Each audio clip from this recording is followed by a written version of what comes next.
Sí. Buenas noches.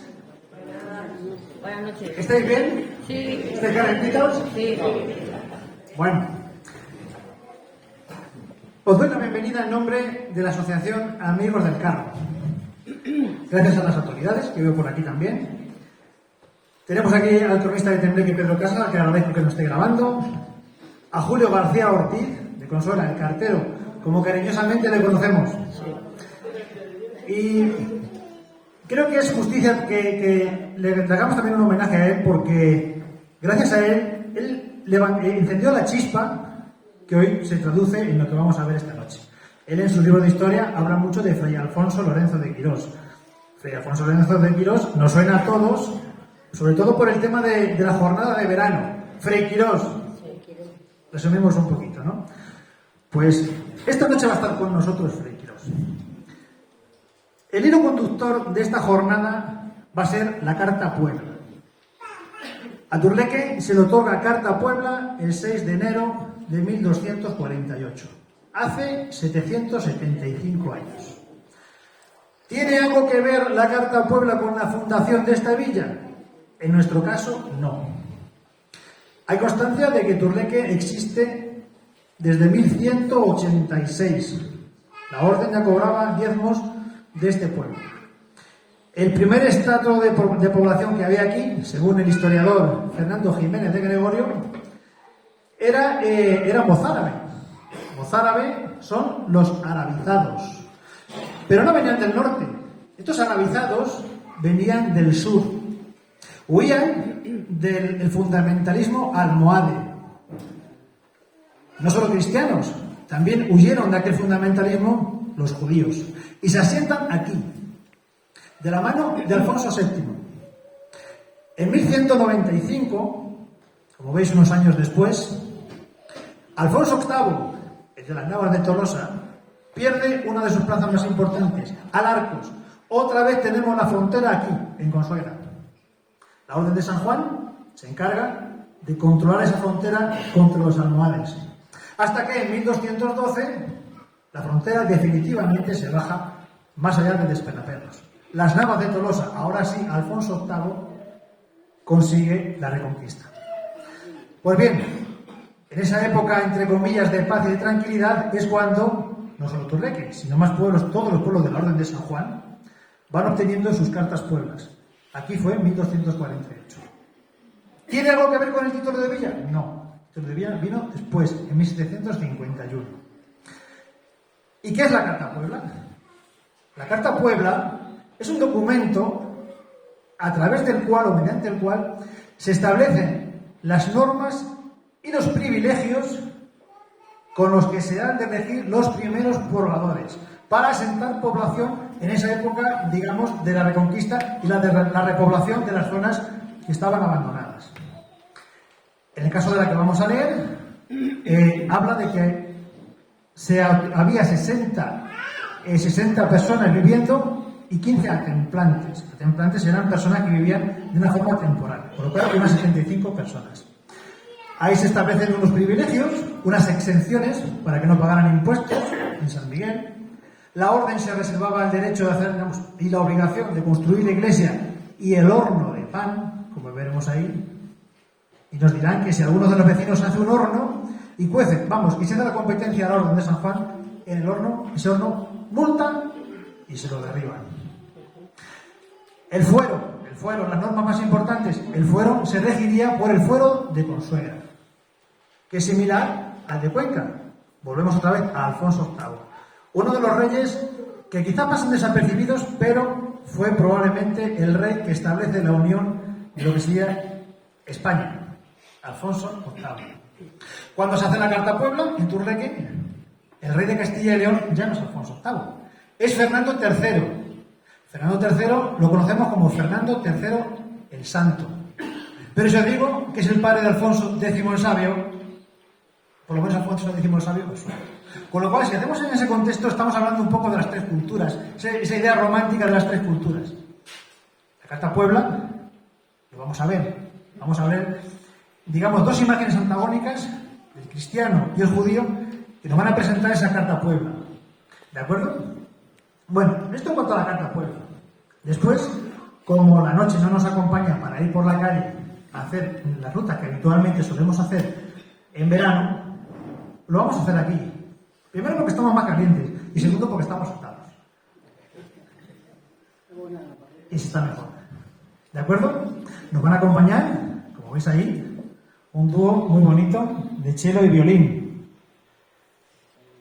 Esta noche, como bien he dicho, veremos a Frei Quirós.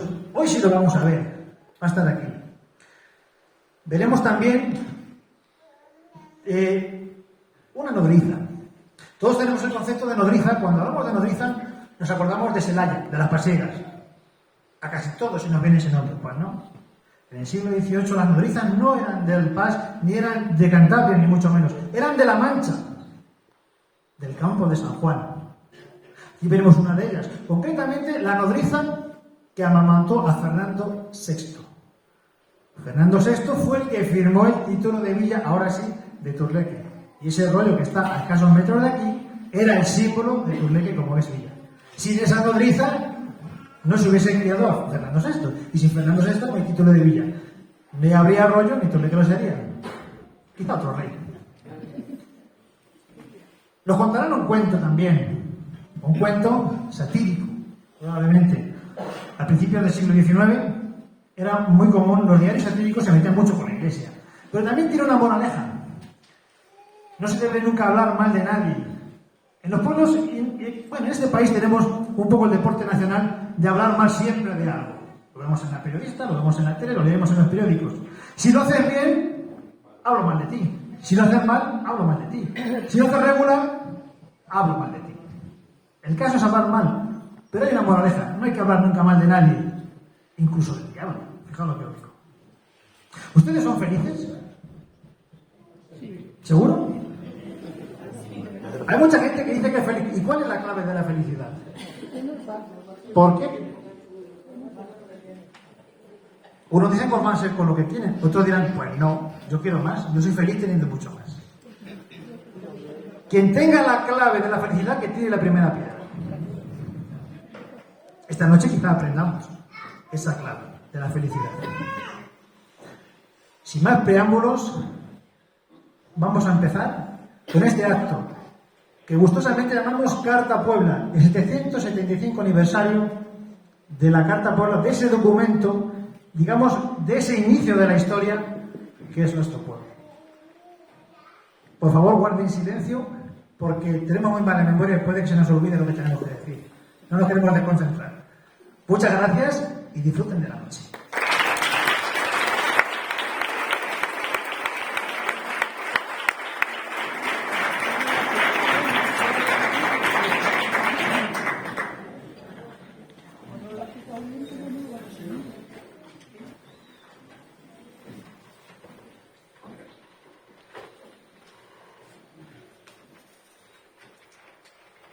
En el nombre de Dios y su Hijo. Conocida cosa sea a todos los hombres que son y los que han de venir, como yo, don Fray Guillén de Mondragón, comendador de Consuegra con todo el convento del mismo lugar, y por mandamiento de nuestro prior don Ferran Ruiz, prior de Castilla y León, hacemos y otorgamos esta carta a vos, el concejo de Turleque, y mandamos que todo poblador que a Turleque viniere a poblar, que tenga su quiñón así como es dada a 60 pobladores quiñoneros de bueyes. El que caballo tuviere no pague el medio maravedí, y el que no tuviere pague medio maravedí. El que no labrase con bueyes ni con bestias y casa sumare, pague una cuarta y los ejidos para ganados y las viñas. que la orden haga aquí la iglesia y el horno. El que horno hiciere en su casa, que no cueza a otro vecino, y si cociere y probase pudieren con 2 vecinos, pague 10 maravedí y que le derriben el horno. Y todo aquel que poblare Turleque tenga soledad libre para sus hijos y para sus nietos, y para vender y para empeñar, y para dar y hacer de ella así como uno hace de lo suyo mismo. A todos aquellos que poblaren Turleque otorgamos el fuero de Consuegra y le damos por términos de la higuera como vienen las aguas hacia Turleque y de la cabeza espartosa, lo más derecho que pudiere al camino que viene de Móstoles a Tires. Han de partir con Villacañas, con Castilnovo y con Villaverde por Soga, de Consuegra a Turleque, de la cabeza Romuella a donde la Carbonera hacia Turleque, lo más derecho que fuere a la cabeza Espartosa. Y si los de Tembleque se tomaren por contentos y enterados de la partición del término, bien. Y si no, que parta como manda su carta. Las dos partes suyas, y la tercera de Turleque, salvo la serna de la orden. Como nos amojonó el prior. Que esos pobladores no paguen en San Miguel pasados 3 años como la carta dice, y han de dar diezmo y primicia a la orden. Presentes fueron don Seguro, prior de Santa María de Consuegra, Lorenzo Quidós, comendador de Consuegra, y Ruy Juárez, freire del convento, reinando don Fernando en Castilla y León. Esta carta se hizo a 6 días andados de enero del año del Señor de 1248. Quien esta carta quebrantare, quebrantare sea en los infiernos con Judas el traidor. Amén. Hacemos entrega de este documento a algún componente del Ayuntamiento de Turleque, para que lo guarde y custodie con la ayuda de Dios. Suba, por favor.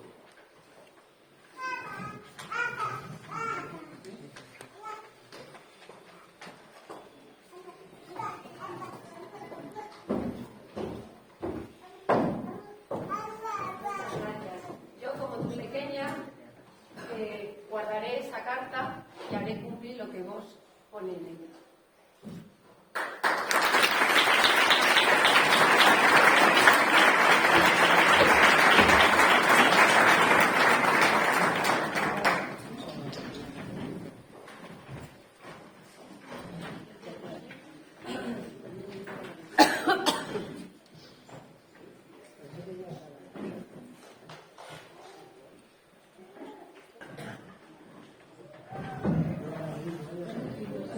Ave María Purísima, las 8:30 y sereno.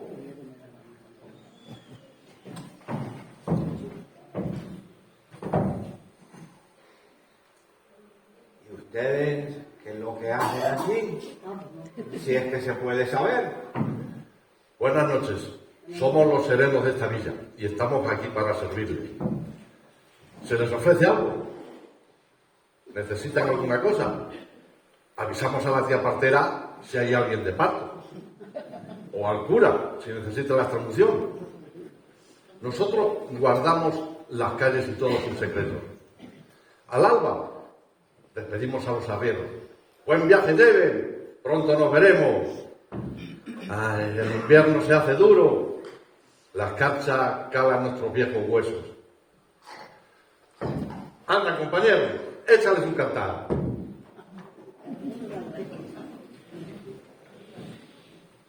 De la luna, soy amante. De los hombres, confesor. De la noche, caminante. Y de los sueños, protector. ¡Ave María Purísima! Las 11 y helando. ¡Vámonos, compañeros!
Cae la tarde y, como es de esperar, ninguno falta al encuentro.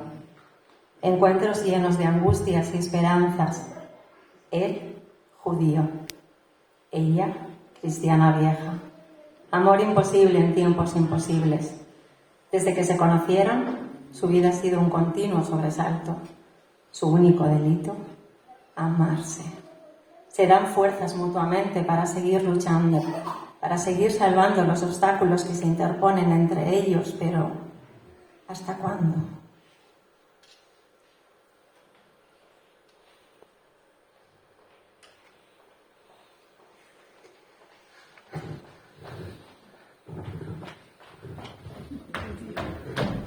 Gracias a Dios ya estás aquí. ¡Qué alegría! Pensaba que ya no vendrías. Sabes que no faltaría, Sara. Tu mirada es mi aliento, eres mi vida. Por cierto, ¿has oído decir que los inquisidores han pedido al gran prior el poder imponer castigos a judíos y conversos? Sí, lo he oído. No quería decírtelo para no preocuparte. Tu padre goza de buena reputación. Es el cirujano del gran prior y su ciencia le ayuda con la grave enfermedad que padece. Sí. Los médicos cristianos solo saben de cataplasmas y sangrías. Protegerá a tu padre y a vuestra familia por la cuenta que le tiene. Sí, es verdad. Mi padre goza de buena reputación, pero solamente mientras siga prestando sus servicios y mientras pague los ducados a las arcas reales. Sara, el viejo fantasma de la intolerancia ha despertado de nuevo, hambriento y sediento, nuevamente contra el pueblo judío. Tengo miedo, Sara. Miedo por ti, por nosotros. Creo que he traído la desgracia a tu familia. No digas eso, Samuel. Sí, Sara. ¿Quién me hizo a mí? ¿Quién me hizo a mí judío? ¿Y aquí quién te hizo cristiana? ¿Quién nos preguntó a nosotros? En las sinagogas dicen que vosotros sois los culpables de todo. Y los cristianos nos culpan a nosotros de todos los males y dicen que somos perversos. Ya no sé. Ya no sé quiénes son los buenos y quiénes son los malos. Dios sabrá perdonarnos a los dos. Él nos llevará por un camino libre de espinas. Debemos tener paciencia. Ahora mismo estamos juntos. Disfrutemos el momento. Sí. Samuel, escucha el canto de los pájaros, el sonido del agua. Disfrutemos de todo esto. Estamos rodeados de belleza. Lleva razón, Sara. Discúlpame, perdóname. Es tan bonito el universo. Lleva razón. Es el único sitio donde viven en armonía la oscuridad y la luz, la luna y el sol, la noche y el día. Mira, ¿ves aquellas estrellas que tienen en forma de carro? Esa es la Osa Mayor. Y la otra es Orión. Si hubiera un barco que partiera hasta allí, sería el primero en subirme. Baja, baja, marinero. Te lo digo de verdad, Sara. Deberíamos abandonar todo esto y marcharnos. Sí, dicen que en Portugal los judíos son bien acogidos. Quizás podríamos vivir allí, lejos de la intolerancia. ¿Vendrías conmigo? Sabes que sí. Pero es imposible. Naciste judío y yo cristiana. Tu condena es la diáspora. La mía la resignación. No podemos huir de nosotros mismos. Portugal también caerá en manos de la intolerancia. Es cuestión de tiempo. Tarde o temprano, el Santo Oficio te acusará de haber seducido a una cristiana. Te juzgarán. Y a mí me encerrarán en casa o en un convento para siempre. Márchate, Samuel. Aún estás a tiempo. Pero, Sara. Toma, Samuel. Esto nos mantendrá unidos. ¿Te olvidarás de mí? Nunca.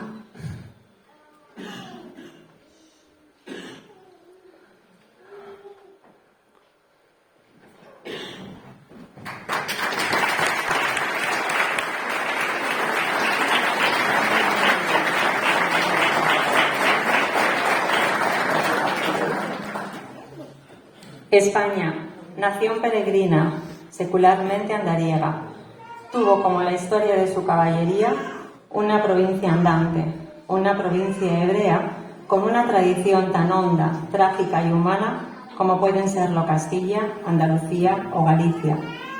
La cultura hebrea floreció en todo su esplendor en la España musulmana como en la España cristiana y tuvo el pleno desarrollo de su potencial humanístico, artístico, filosófico y científico en los 400 años que transcurrieron desde mediados del siglo X a finales del siglo XV. En contados meses, los judíos vendieron todo lo que pudieron. Daban una casa a cambio de un asno, una viña por un carro. Después, confiando en las vanas esperanzas de su ceguera, abandonaron la tierra que les vio nacer. Grandes, chicos, viejos o niños, unos cayendo y otros levantando, otros naciendo y otros muriendo. Así salieron de Castilla.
Como lanzas que se alzan en batalla, se elevan como el humo en la espesura, emerge de la nada la estructura, levantándose alerta cual muralla.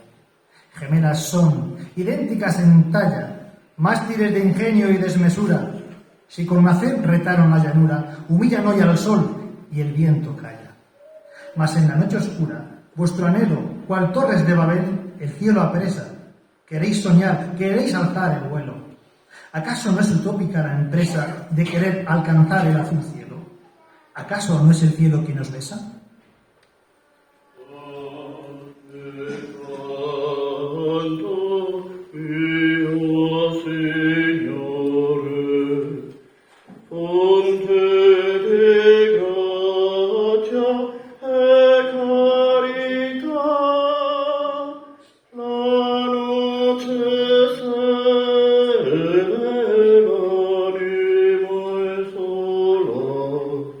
Christus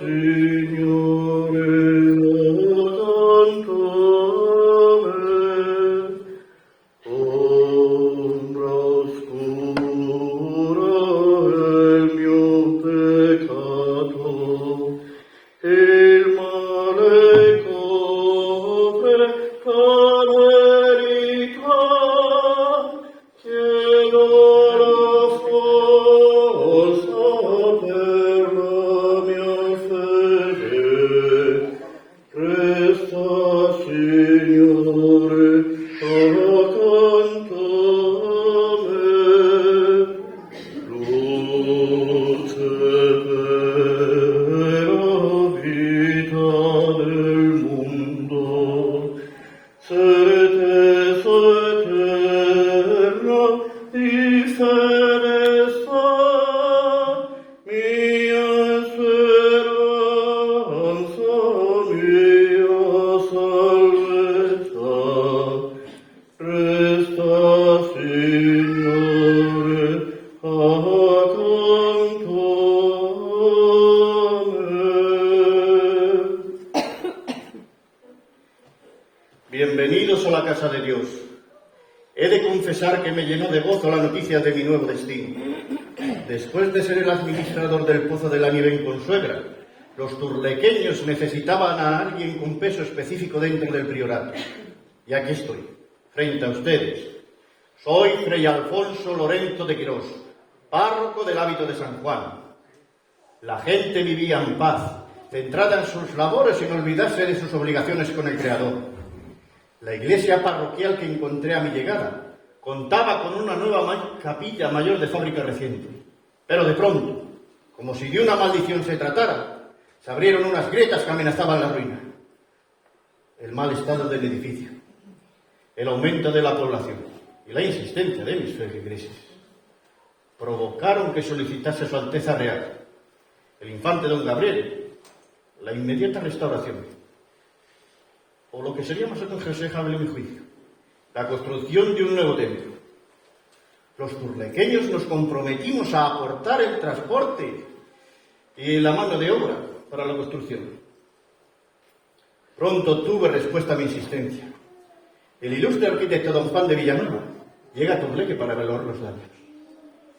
Después de varios proyectos de reparación y mucha insistencia por mi parte, Villanueva cae en la cuenta de que es más aconsejable que la construcción de un nuevo templo acorde del estilo de la época. Nunca olvidaré que el 21 de diciembre de 1784 eran las 9 de una mañana de invierno fría y despejada, cuando, acompañado del ayuntamiento pleno, don Francisco Notario, varios sacerdotes y mis queridos feligreses, bendije la nueva iglesia parroquial, haciendo procesión por dentro y por fuera, celebrando su misa cantada con la solemnidad que corresponde para un día tan importante para la historia. Hermanos, aquí tenéis este majestuoso legado, fruto de la ilusión y el esfuerzo de vuestros ancestros. No permitáis que caiga en manos de la desidia. Es justicia que así sea. Podéis ir en paz.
noches, damas y caballeros. Si me permiten, voy a contarles un cuento. Un cuento de esos que se publicaban en los semanarios satíricos de principios del siglo XX y que casualmente está inspirado en esta villa. El cura de Turleque era un señor de buen corazón y excelentes sentimientos, salvo cuando le hablaban del diablo y de política. Don Casimiro, que así se llamaba nuestro sacerdote, se llevaba muy mal, por diferencias ideológicas, con el señor Juan, un labrador acomodado. Ambos, en las tertulias de café, formaban grandes polémicas. Uno apoyaba sus razones en Santo Tomás, el otro en Voltaire. Un día, en una de estas discusiones, el señor Juan increpó al cura diciéndole que anduviere con ojo, pues había insultado al diablo, y si esto llegaba a sus oídos, la venganza en el infierno sería terrible. No pasó mucho tiempo de esta disputa cuando el señor Juan falleció y su alma fue llevada al infierno. Tampoco el señor cura vivió mucho tiempo más, compareciendo ante el juicio de Dios, donde a don Casimiro tampoco le salieron muy bien las cuentas, puesto que por su excesiva gula y otros pocos defectillos fue condenado al fuego eterno. Cuando llegó al infierno, al verle Luzbel dijo: «¡Caramba! Este es el cura, el que en todos sus sermones me llamaba feo y se reía de mí, que se vaya derecho a las calderas». Y allí fue. Cuando llegó, se encontró con el señor Juan, su eterno rival, en una situación relativamente cómoda, porque era el encargado del fuego. Al verle le dijo: «¿Ve usted cómo tenía yo razón, don Casimiro? Si usted no hubiese hablado mal de Luzbel, hubiese servido bien a Dios y hubiese hecho la mitad de lo que predicaba, hoy estaría entre los bienaventurados y yo no tendría que darle tizonazos eternamente». Estimadas damas y caballeros, como ven, no se debe hablar mal de nadie, incluido el diablo.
La luna viajó contigo, y en tu pecho 2 medallas.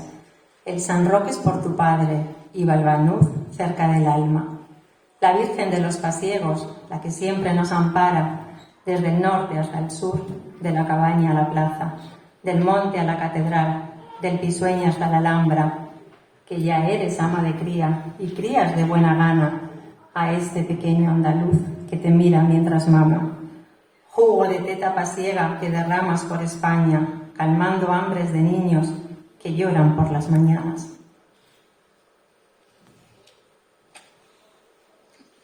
Recién parida estaba de mi segundo hijo y dando de mamar me encontraba a mis 2 criaturas. cuando por la puerta de mi casa entró el cura de mi pueblo, don Evaristo, con un papel en la mano. María, prepara un atillo y llévate a tu Francisquito contigo. Podrás amamantarle por el camino y que no se te corte la leche hasta llegar a palacio. Mañana, al alba, un carruaje vendrá a recogerte. Marcha tranquila, mujer, y ve con Dios, que tu mayor se quedará aquí al cargo de la Josefa y tu marido podrá seguir cultivando el huerto de la iglesia. El papel que portaba don Evaristo no era otro que un certificado, donde se contaba de mi intachable conducta moral, requisito imprescindible para poder entrar como nodriza real en la corte de Felipe V, y del que el cura del pueblo debía dar buena cuenta. Parece ser que había llegado un mando al ayuntamiento donde se solicitaban hayas de cría, porque la reina no quiso a la anterior nodriza burgalesa y optó por buscarlas en La Mancha.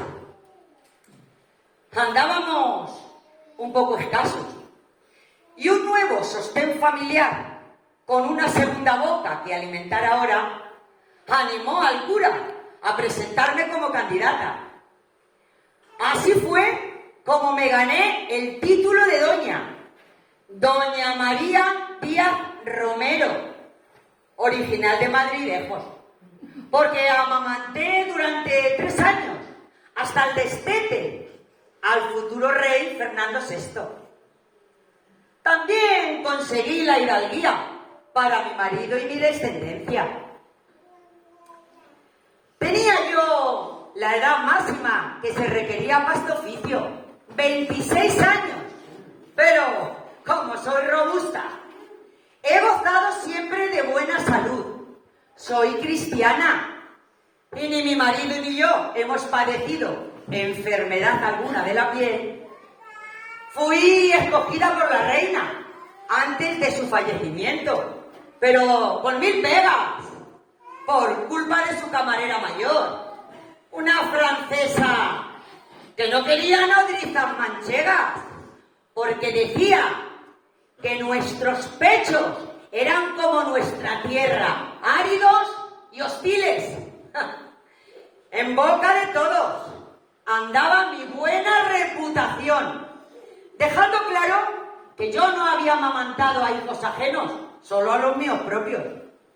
Claro que poco tiempo me duró a mi tal dicha, ya que nada más llegar a la corte me arrebataron a mi Francisquito para entregárselo a otra nodriza y ser criado por ella.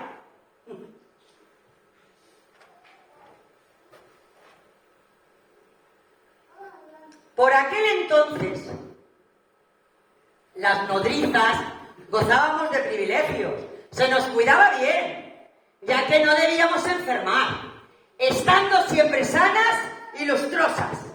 A mí lo único que me consolaba era lo que nos pagaban al mes.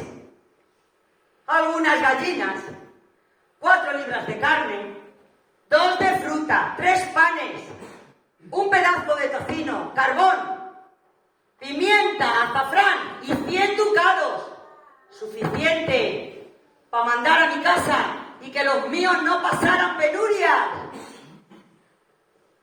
¿Sabían ustedes que se tenía por entonces, se creían que se podía transmitir cualquier enfermedad a los infantes a través de nuestra leche?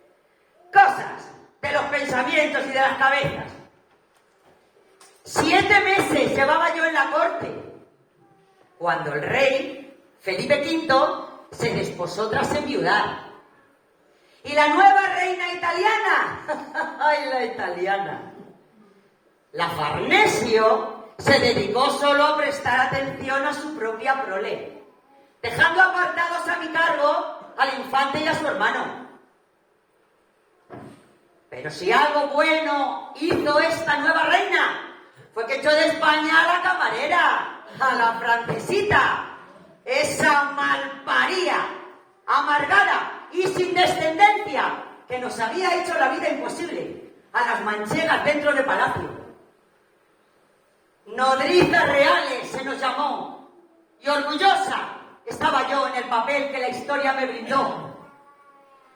Pero solo Dios sabe las lágrimas que derramé al no poder dedicarme a criar a mis propios hijos, habiendo tenido que dejar a mi mayor allá en el pueblo en manos de una extraña, sí, extraña y forastera, que así fue como yo me sentí en la corte de Madrid dando mi leche al hijo del rey.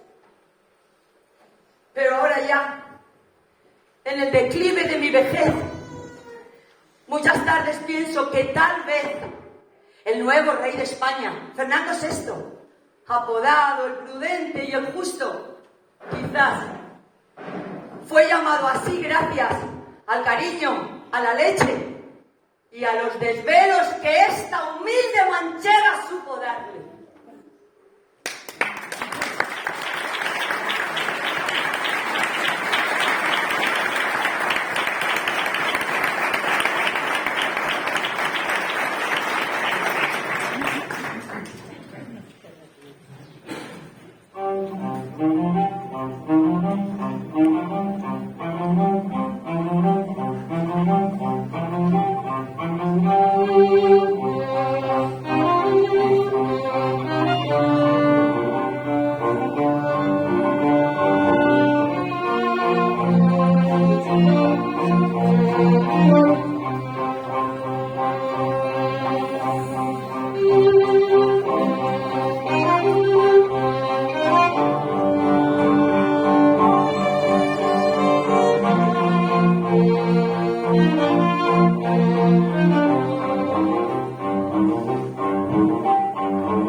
Gigante de novela, yo quisiera recordar tu infinita silueta, volar contigo cual gentil cometa, y solo este soñar me complaciera. Mas, sin verte, parece quien mintiera, y no es falsa tu historia ni secreta, mágico es tu andar cual marioneta, dichoso aquel que hacerte andar pudiera.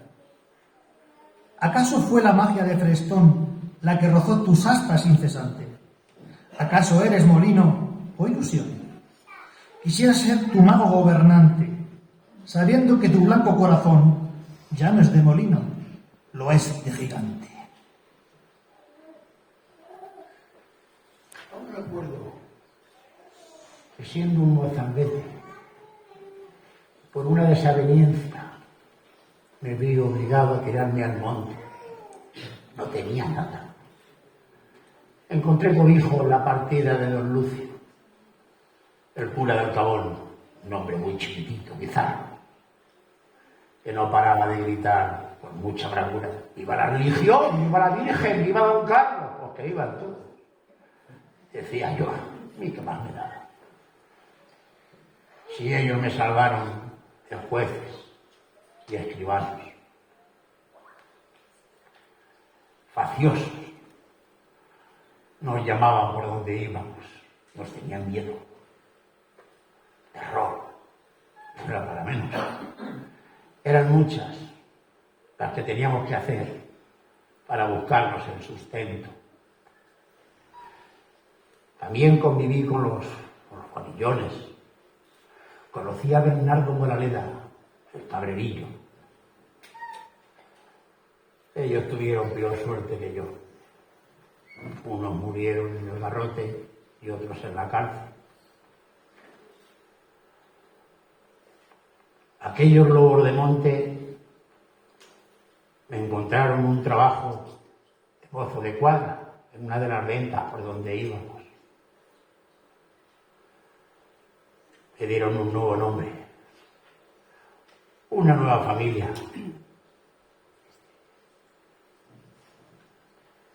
Aún recuerdo, todos los días lo recuerdo, a mi caballo artillero, mi catalejo, a mi retaco. Ha pasado tanto tiempo ya de aquello. La Guardia Civil nunca supo mi nombre. Y hoy tampoco lo sabe. Ha pasado tanto tiempo, ya os digo, que incluso yo no me acuerdo del nombre que me puso mi pobre madre en el bautismo. Pero ya que manda. Ya soy un pobre viejo, enfermo de recuerdos, de ser el último dolero.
Aristóteles afirmaba que la felicidad y la prosperidad eran el bien supremo del hombre.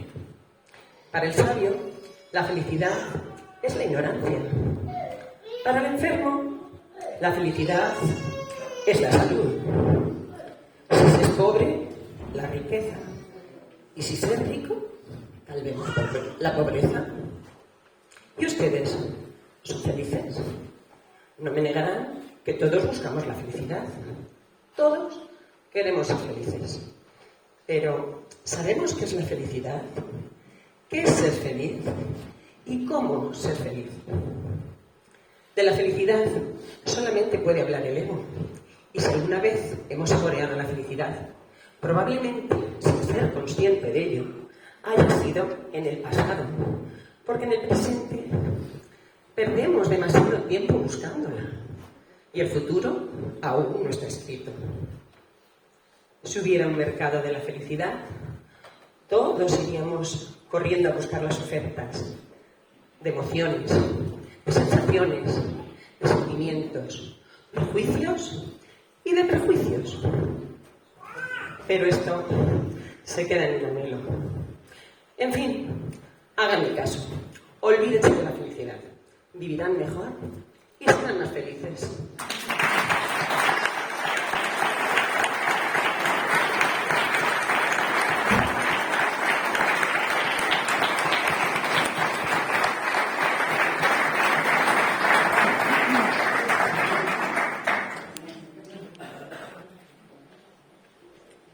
Surco en cruz, ámbito, ejido parador del verano, en cuya anchura un ave vuela a media altura, buscando el viento azul perdido. Hacia el otoño, surco en el olvido, uva yacente, el campo en su largura, recuenta soles, ciclos y madura el paisaje en el tiempo repartido. Recuerda sus molinos, el ocre mural del horizonte todavía, espejismos de lanza en astillero. la mancha frente al sol, una sandía de corazón quemante y duradero frente a un circo de cal y lejanía. Cuando el poeta traspasó el alma del paisaje, vio en sus ojos reflejado el mundo. Ningún lugar más serenamente hermoso en su quietud austera. Tierra amplia, viñedos y silencio. La luz del mediodía perfila un horizonte de campos abrasados y molinos inmóviles. Y en su pecho rompe la seguidilla como un pájaro triste que vuela por la sangre de este mar tan inmenso de soledades ocres, de hidalgos sin fortuna. Cuando su paso alcanza un cruce de caminos, o se avista a lo lejos un blanco caserío, con amor va aventando las palabras del libro que guarda siempre en su corazón, en un lugar de la Mancha, de cuyo nombre sí quiero acordarme.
Antes de finalizar, quisiera dar 2 últimos minutos, porque me gustaría volver la vista atrás y compartir con ustedes los orígenes de esta asociación conocida como Amigos del Carro, que este año cumple su 10º aniversario. 2 protagonistas, humildes y silenciosos, pero con algo en común. Se encontraban a la espera de un futuro incierto. Eran 2 viejos carros, uno de lanza y otro de varas, que un buen día quedaron abandonados. Ya no eran útiles, ya no servían. Formaban parte de un pasado lleno de penurias que dolía recordar. Los años pasaron y la ruina de sus casas les exilió a las eras, a merced del sol, del viento y de la lluvia. La casualidad hizo que fuesen rescatados y sus hierros volvieron a brillar. Fueron pintados y descansaron de nuevo bajo un techo digno. Lejos quedaban aquellos caminos y aquellos días de labor en el campo, de sufrimiento y de traqueteo. Ahora serían actores, protagonistas de eventos culturales. Una nueva etapa acababa de comenzar. Desde aquel momento, esta asociación no ha parado de trabajar con la intención de poner el valor, el patrimonio etnográfico, cultural y natural que nos rodea. San Antón, Fray Quirós son ejemplos de ello. Incluso se ha dotado de bandera a esta villa. Hoy estamos aquí, recreando la historia a través de la música y la palabra. Nada de esto hubiese sido posible sin la ayuda incondicional del Ayuntamiento, que siempre cree en nuestros proyectos, y sin la colaboración de ustedes, nuestro público. Tampoco hubiese sido posible sin mis compañeros Luis Contreras y Jesús Martín, que siempre están ahí, materializando las ideas que van surgiendo.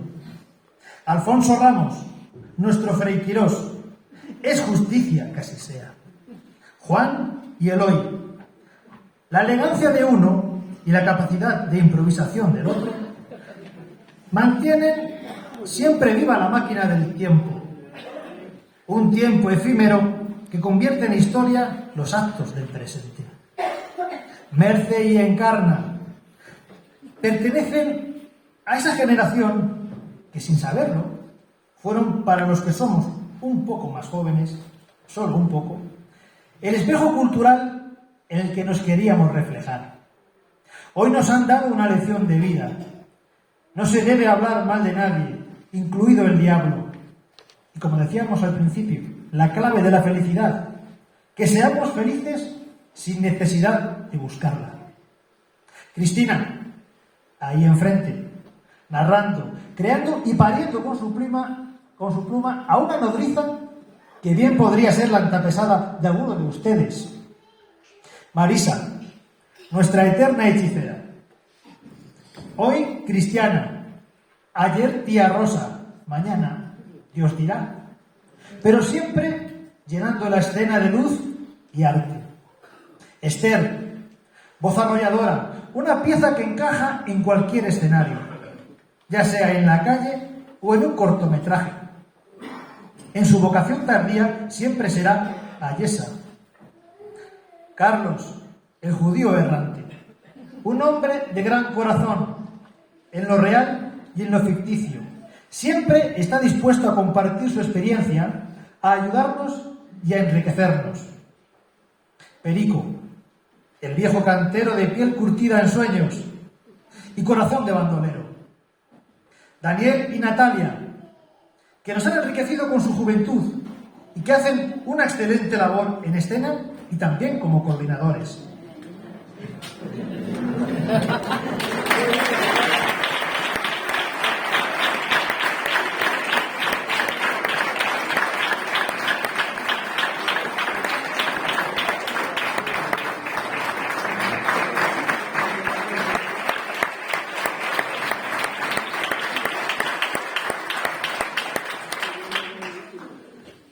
Amelia y Lourdes han endulzado esta noche con su violín y con su cello.